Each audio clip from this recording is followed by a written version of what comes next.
A little bit more.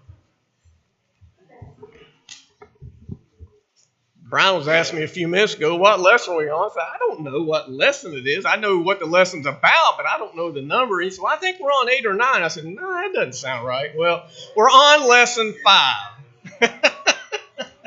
We're on lesson 5. Does anybody need a copy? There's still a couple up here, if anybody's here that hasn't received anything.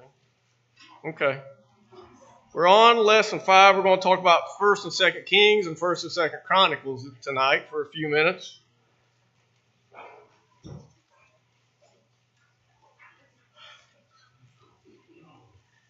Give everybody a chance to get settled down here. Okay, so lesson 5, turn over there. Go ahead and turn over to 1 Kings chapter 11. We're going to look at a few verses in 1 Kings chapter 11 here in just a minute. Brother Jeff Davis, would you lead us in a prayer?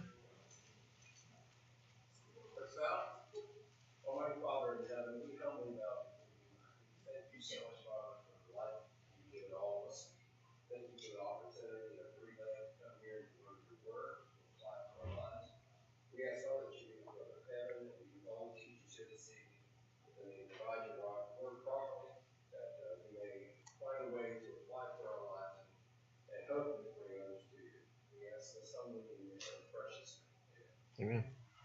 All right, so 1st and 2nd Kings. 1st Kings, both of those books, some of your Bibles might even say on 1st Kings that this is actually the 3rd book of the Kings, and the 2nd Kings, they might even reference the 4th book of the Kings. I never really found exactly what why some of them are like that, but you might see that in your Bibles. We don't know exactly who wrote these two books. People think that Ezra or Ezekiel did it. Jewish tradition says that Jeremiah wrote it, but again, we don't know. Speculation, and it's not necessarily all that important. It's just fun facts to know sometimes. So the very first one, what does 1 Kings tell about? The 3rd king, who was Solomon. Okay, and then what else? Okay, we see where the kingdom is divided. Okay, so that's what we're going to read about here first over in chapter 11. Of course, we know we got King Solomon, followed his father David. Solomon starts out pretty good, doesn't he? Of course, he asked God for wisdom. We'll talk about that here in a minute. That's one of the questions, so I just gave you that answer if you didn't have that answer in a second. But we know that instead of asking for wealth and a lot of power, a lot of different things, he asked for wisdom, and God grants it to him. Well, his wisdom kind of plays out, doesn't it? Because he has a few problems down the road. But he starts out very, very well. Solomon, of course, would have been the second son to David and Bathsheba. The first son, of course, would have died soon after he was born. But he would be the second son to David and Bathsheba. 1 Kings chapter 11, God has told Solomon not once but twice, don't depart from my word. Follow my instructions and you'll be great. Everything will be all good. Don't depart from it. Not only told him once, he told him twice. So when you go over to chapter 11, very first verse, King Solomon loved many foreign women, as well as the daughter of Pharaoh. There's his downfall right there, guys, women. I'm telling you, there it is. Foreign women. Oh, yeah, well, we're not going to go down that road. I'm not even going to go down that road. Okay, so anyway. Strange women. There we go. Strange women, yeah. Verse 2, from the nations of whom the Lord has said to the children of Israel, you shall not intermarry with them, nor they with you. Surely they will turn away your hearts after their gods. And Solomon clung to these in love. Verse 3, he had 700 wives, princes, 300 concubines, and his wives turned away his heart. Verse 4, so when he was old, his wives had turned away his heart after other gods. He was not loyal to God. Verse 5, he starts building temples for these false gods.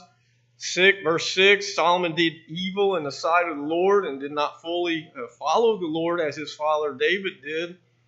Verse 7 again talks about more places that he built. Verse 8, the same things, so that his foreign wives could offer sacrifices. And then verse 9, so the Lord became angry with Solomon because his heart had turned from the Lord God of Israel, whom had appeared to him twice, and had commanded him concerning this thing, that he should not go after other gods, but he did not keep what the Lord had commanded. So verse 11, here's where the division is talked about.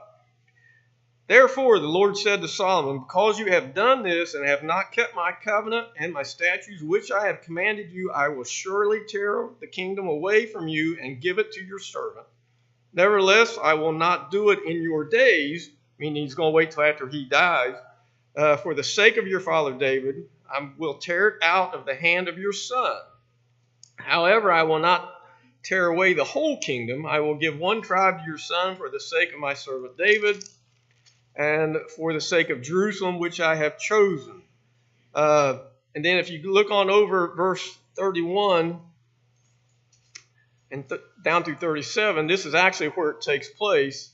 And he said to Jeroboam, take for yourself 10 pieces. Thus saith the Lord, the God of Israel, behold, I will tear the kingdom out of the hand of Solomon, and will give 10 tribes to you. But he shall have one tribe for the sake of my servant David, and for the sake of Jerusalem, the city which I have chosen out of all the tribes of Israel, because they have forsaken me and worshipped Ashtoreth, the goddess of the Sidonians, Chemosh, the god of the Moabites, and Milcom, the god of the people. So of Ammon, and have not walked in my ways, to do what is right in my eyes, and keep my statutes, my judgments, as did his father David. So here's where it takes place, and where it's told that it's going to happen. And then you get to the end of chapter 11, and Solomon dies. Verse 43 or 42 says, period that he reigned over Israel was 40 years, and then Solomon rested with his fathers. Not a lot's talked about him in his death and everything. Again, very wise man. You've been warned twice directly by God not to go off here on the veer off the path, but he does. Some kind of think that maybe he, in his latter years, he might have turned back some, because he did write Proverbs, which talks about so many wise sayings, and he has so many warnings about veering off and everything. So some of the people that you might look at seem to think that possibly as he got older, he was good, he went bad, and then he came back to good. So it depends on kind of who you read after. But anyway, because of his unfaithfulness, the kingdom was taken from him. Of course, we can read about that in the next chapter. It starts with his son Rehoboam. Rehoboam takes over the kingdom. Jeroboam comes into place, and that's when it's divided up. They kind of start fighting over it and everything. So it's divided to 10 tribes to the north, which is called Israel, and 2 of the tribes, Judah, which is the southern kingdom. So what's some of the events, number 2, in 1 Kings? What's A?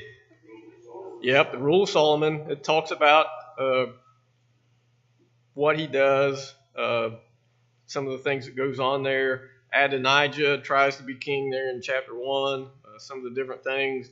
Talks about chapter 11. We just looked at that. Solomon's turning away to strange gods because of all of the influence that these wives had on him.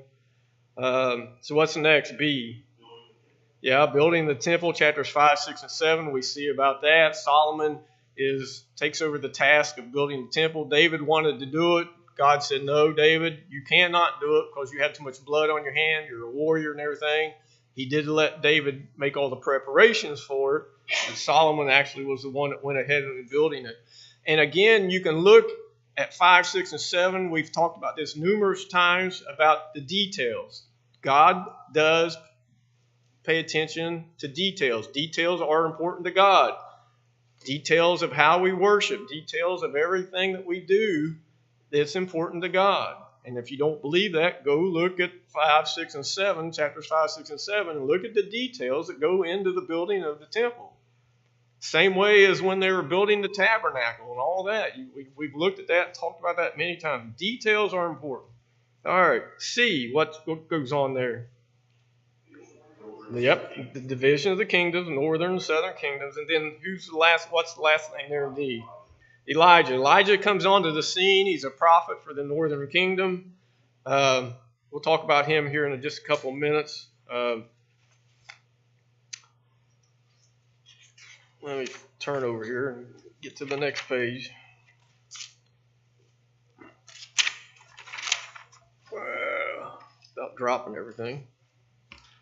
All right, so there's a lot of other things that take place in 1 Kings. That's kind of the major things. See if there was anything else I wanted to hit before we move right to the next part.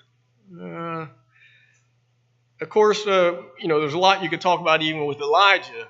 You remember there's a story about where he was fed by the ravens. He raised a widow's son.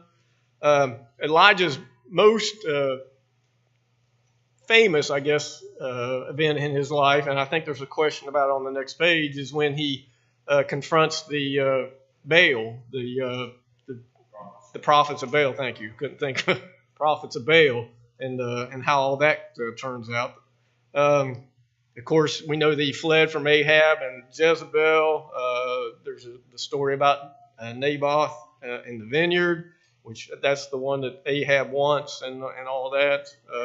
And then he had a prayer concerning some rain, or lack of rain, or not letting it rain, not praying for no rain. But so there are several other things that you could talk about in 1 Kings, and specifically even with Elijah.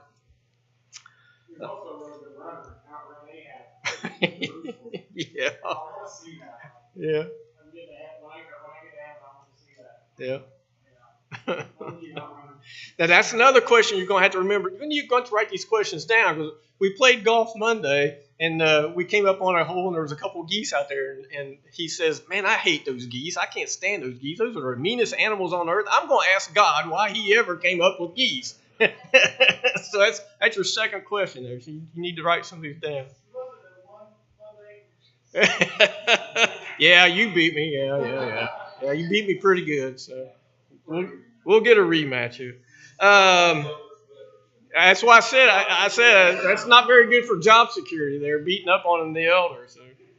So. Number 3, Solomon followed David, and his kingdom was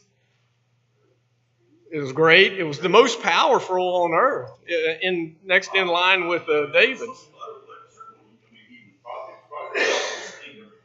Yeah. When you read it's one of those two verses there, and I underlined them both, so I don't remember which one it was. One of those two verses there, either in 1 Kings 4:20 or Genesis 22:7, talks about it being his kingdom was multiplied as the sand of the sea. So he had a great kingdom. Genesis scripture is the one that he promised Abraham. Yeah. Okay. Number 4, how long did it take Solomon to build the temple? 7 years. And how many men? 153,300.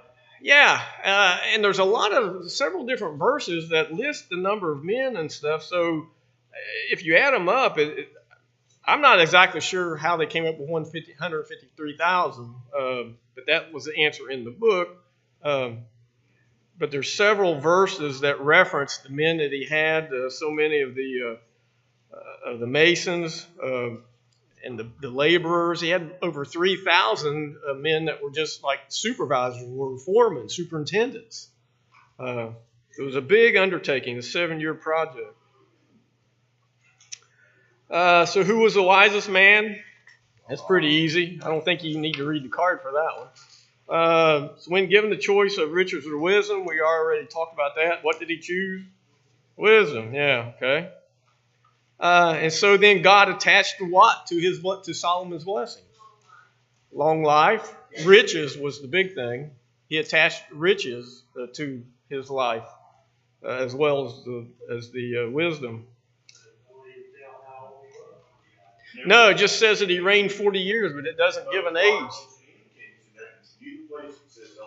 Yeah, exactly. Good point.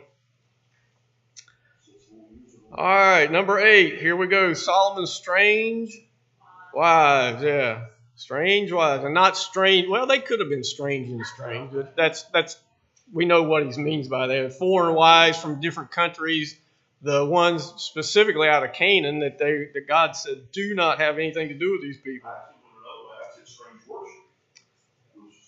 Yeah, well, the strange wives caused him to go into strange worship. Yep, exactly. Yeah. Not all temptations are the same for everyone.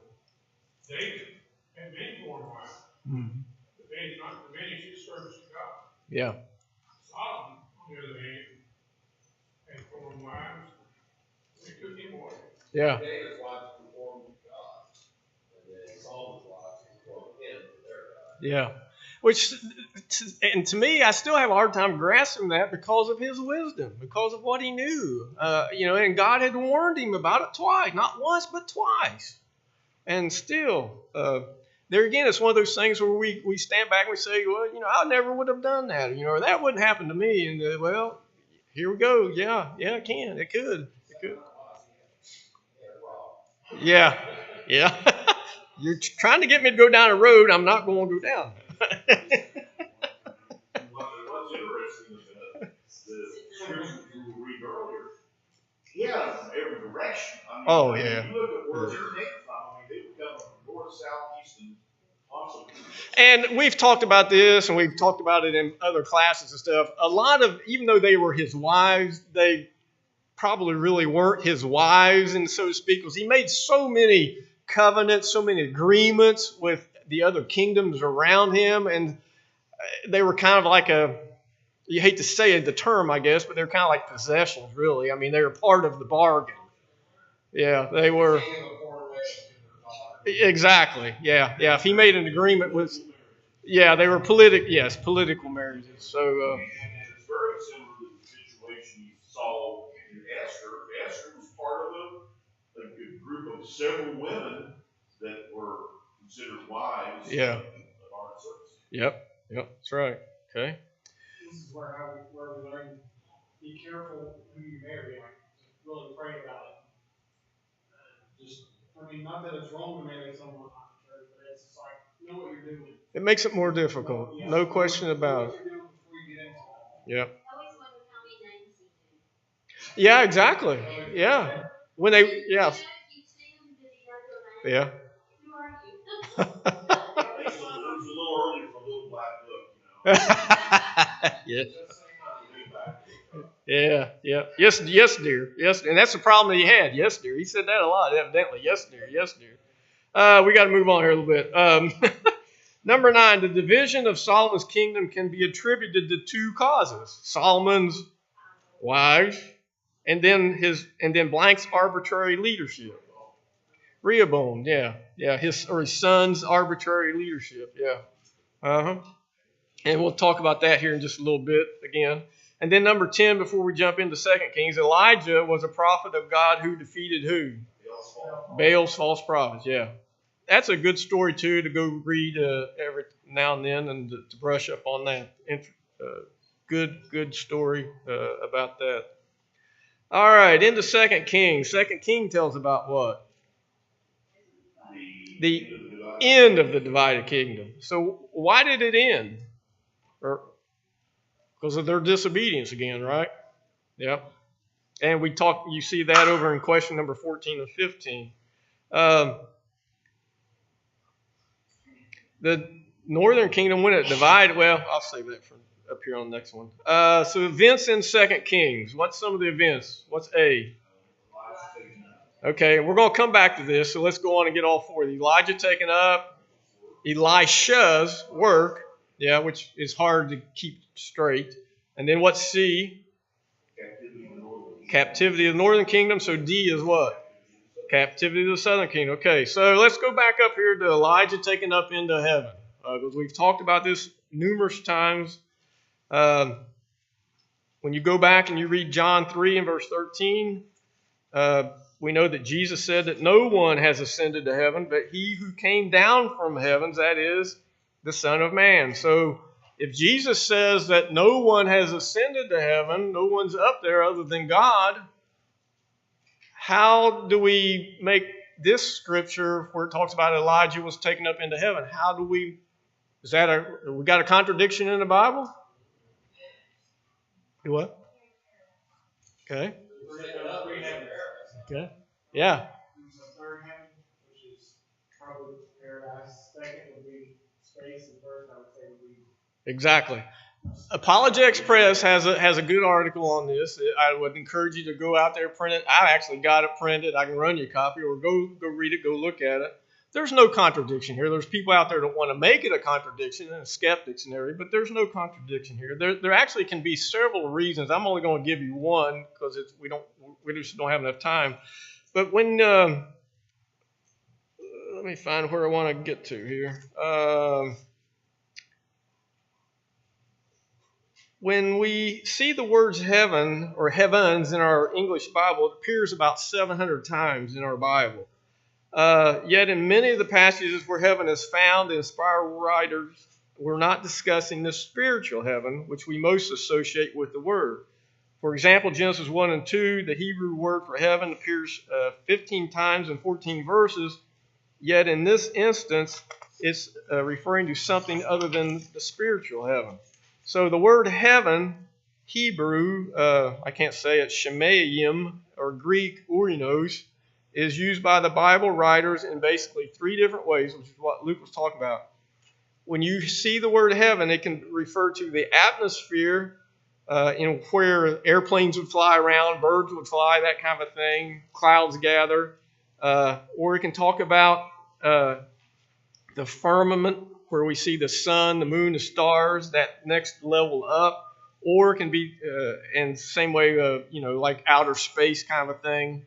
Or then it talks about the spiritual heaven. So we know from our other studies that when someone dies, we have that example. They go to paradise. They go to the Hadean realm. We've talked about that before. They go to Abraham's bosom, which is paradise, or they go to torments. And so the most logical explanation of Elijah is he was taken up into the heavens, up into the sky, up out of sight of men here on earth. But when he died, he went to paradise, Abraham's bosom. That's the most logical explanation of it. Then they have some other things to say about it, that it could be this, could be that. But still, the basis of it is there's no contradiction in the Bible. When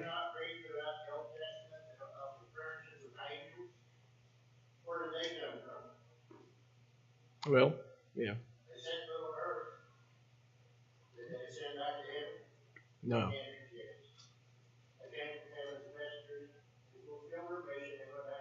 Yeah. So Elijah, anyway, when he passed away, when he died, he's going to go to the same place that you and I are going to go when we die. We're going to go to that Hadean realm, and we're either going to go to paradise or we're going to go to torments. Again, like I said, if you want to read this article, I've got it. You can look at it. But there's no contradiction in the Bible on what's going on here. And, of course, we also know who else was caught up into heaven, it says. Enoch. Yeah, Elijah and Enoch. Okay. It makes sense why God would say in Malachi 4 that we assume you Elijah the prophet. Elijah never died. So I've always put that together. That kind of makes sense why it shows. I'm like, well, Elijah. But he's the prophet that never died. So yeah, it kind of makes sense. Okay. Number 13, who saw Elijah taken up? Elisha was with him. Yeah. His successor. Yes, right, exactly. The next kind of in line there for that. Number 14 on top of the next page, the northern kingdom went into whose captivity? Assyrian captivity. Yeah, somewhere between 721 to 722 BC, they go into Assyrian captivity. So 2 Kings tells about the last 130 years of the northern kingdom of Israel. in their Assyrian captivity. So number 15, the southern kingdom went into whose captivity? Babylonian captivity. Now this part I didn't get, and I didn't come up with 3 different dates. What'd you get? 598, 587, 582. Okay, because everything I was able to find said that they went into the captivity, I guess, at the final one was around 605 to 606 BC. There's about a 115-year gap between there. 605 was the year that they had the first siege of Jerusalem. That's when it really started. The captivity didn't necessarily start. Okay. We do know when you go through and you read the accounts of everything, they fight Babylonians on various occasions. And actually, God tells them not to do that. God sends prophets and says, don't fight the Babylonians. They're going to overtake you. They're going to overrun you. Don't fight them. And if they hadn't fought them, probably the majority of them would have been allowed to stay in Judah. But because they fought them, the Babylonians went in and utterly destroyed Jerusalem, just wiped it out, plundered the city, plundered the temple, destroyed the temple that Solomon had just built, took off with the Ark of the Covenant. The Ark of the Covenant is gone at this point in time. Pardon me? Is it? Is the Ark of the Covenant gone? They did at that point. The Babylonians did. Yeah. Yeah, when they destroyed the temple and everything, they took the Ark of the Covenant.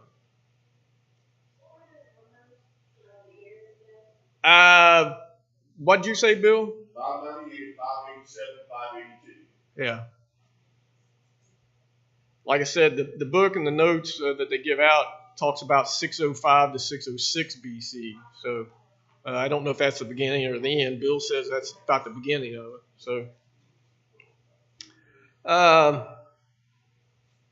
again, the whole reason for this is their disobedience. We know that the southern kingdom, for the most part, had some pretty good kings. The northern kingdom, none of theirs were any count. Every one of their kings were wicked. Every single one of them. 19 kings, I believe, is what they had.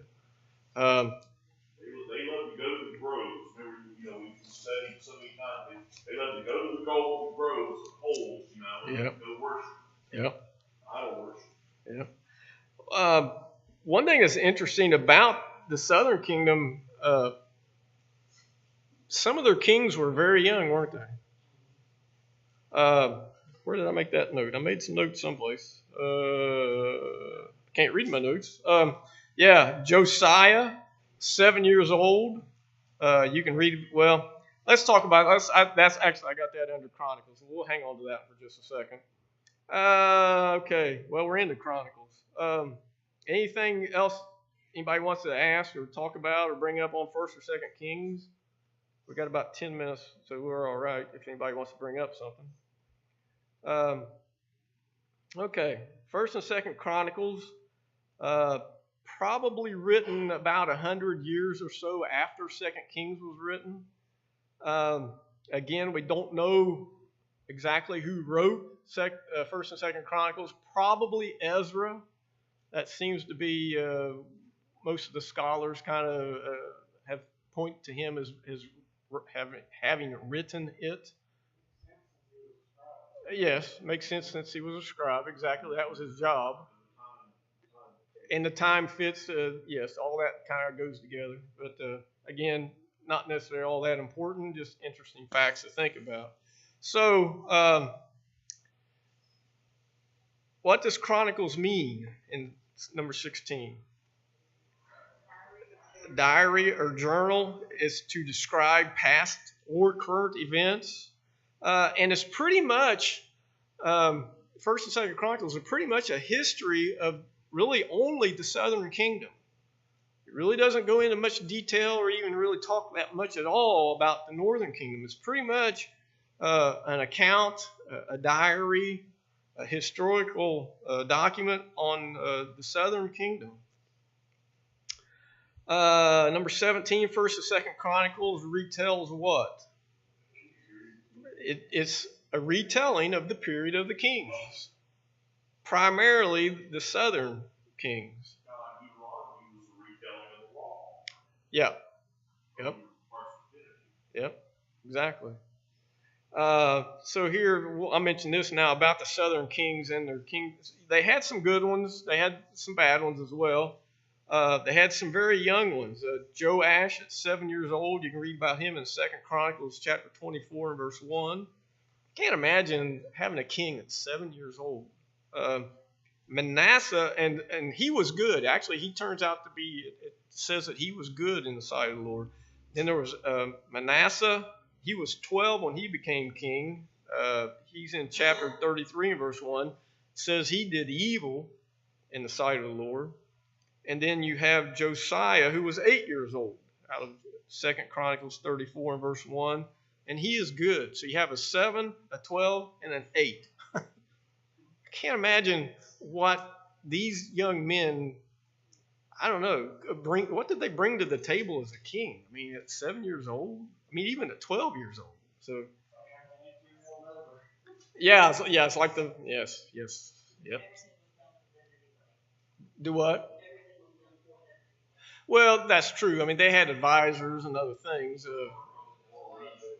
Yeah, but still, just I don't know, because we know was it Joseph we talked about, or David? No, when David was chosen, we talked about it last week. When David was chosen, he wasn't immediately anointed king because he was too young at that point when God actually selected him. So why would these people be king at such a young age? Which we know God wasn't necessarily selecting these; the people were. So anyway. Oh, number 18. It could be said that the books of Samuel and Kings. Now, this one, I have no clue. The books of Samuel and Kings provide a political history of a nation from a what kind of view? Secular view. Okay, I like that. A what? Okay. All right. While Chronicles serves as a religious history from the. That's what I did put for that one from a spiritual perspective. I couldn't think of a good word for that other section. I better write that down.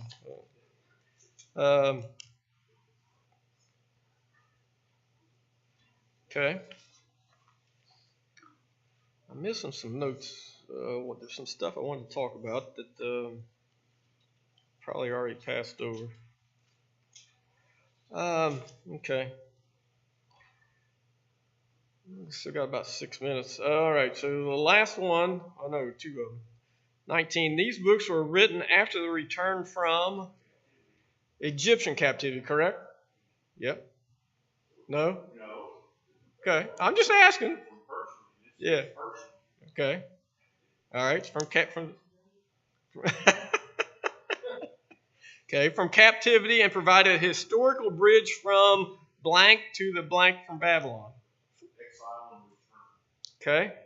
The book says from David to the return.